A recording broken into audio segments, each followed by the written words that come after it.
So new regulations came into effect on December 1st for realtors, the Trust in Real Estate Services Act, and we told you we'd do some videos going over some of the changes. Well, the first section of the Act, which is professional conduct and compliance, hasn't really changed, but it is a bit more descriptive of exactly what's expected of realtors. Really shouldn't need to be, but this is where we are, and this is why we have the new legislation. There are three things that really stood out to me in this part. The first one is it discusses honesty, and it says that for a realtor, honesty has to be more than just being technically accurate. You have to be candid and you have to be forthright. This seems like common sense, but obviously it wasn't. Just bringing yourself up to the edge of the grey area is not acceptable. You can't just be technically accurate with people. You have to be candid and forthright and give full and honest answers and opinions about what you know, don't know, or what could impact them on their daily lives.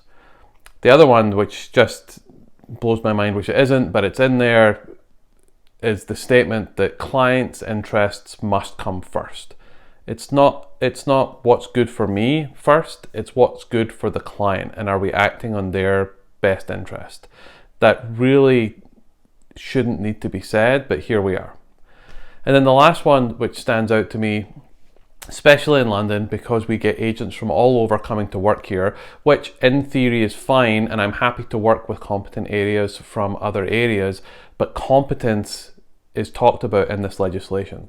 And competence means that if somebody comes to me and says, hey Stuart, I want to go and buy a house in Sudbury, that I know that I don't know anything about Sudbury. I know that they have a giant coin and some other stuff. But look, that's it.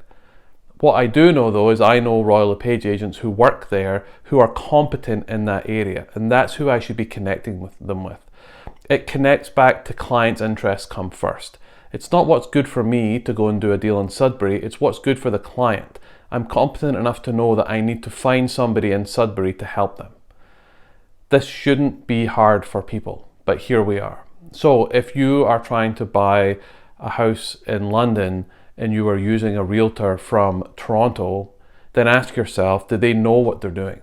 Do they know how to help you?